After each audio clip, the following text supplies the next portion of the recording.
संपन्नता की ओर बढ़ते कदम, परमात्मा इशारे। ओम शांति।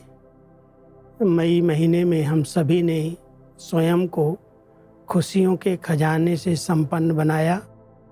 परमात्मा के अनेकानेक इशारे हम सब ने समझे।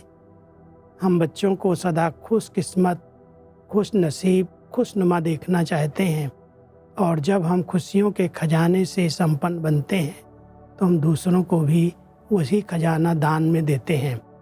तो हम सब खुशियों के खजाने से संपन्न बनकर अभी कर्मयोगी जीवन क्या होती है उसका अनुभव करेंगे। जून मास में कर्मयोगी कैसे बना जाता है, कर्म और योग को हम कैसे साथ साथ रखकर चलें, उसकी अनेकानेक विधियां परमात्म इशारे के अंतर्गत हम सभी सुनेंगे और उसका प्रैक्टिकल में अनुभव भी करेंगे। तो आज हम सब परमात्मा कर्मयोगी बनने की जो शिक्षाएं देते हैं, इशारे देते हैं, उस पर ही चर्चा करेंगे।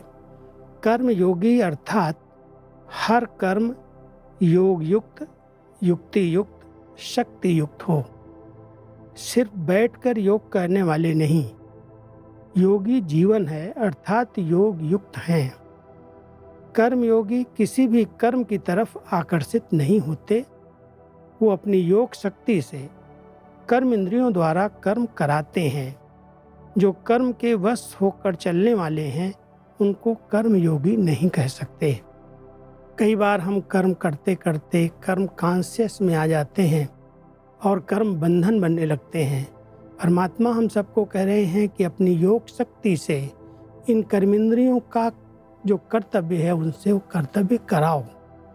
कोई भी कार्य अगर हम योग युक्त होकर के करते हैं तो उसमें सफलता मिलती है। लेकिन सेवा के कर्म के बंधन में बंध करके करते हैं तो उससे हमें कई प्रकार के विघ्नों का सामना करना पड़ता है।